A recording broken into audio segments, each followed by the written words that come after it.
नमस्कार। सत्यार्थ न्यूज में आपका स्वागत है।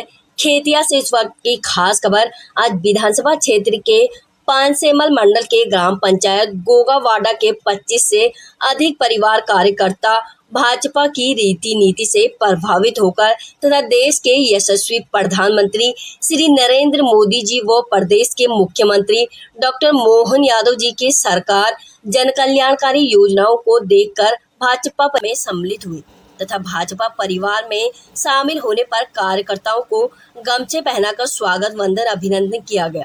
इस दौरान वरिष्ठ नेता श्री मनोहर जी पटेल, श्री गोविंद जी जोशी, श्री गोपाल जी भंडारी, चाटली मंडल अध्यक्ष श्री सुरेंद्र जी कुशवाहा, श्री बाबूदान जी चौहान, सरपंच श्री धन्नालाल जी चौहान सहित अन्य कार्यकर्ता बंधु उपस्थित रहे। खेतिया से प्रफुल्ल पाटिल की रिपोर्ट।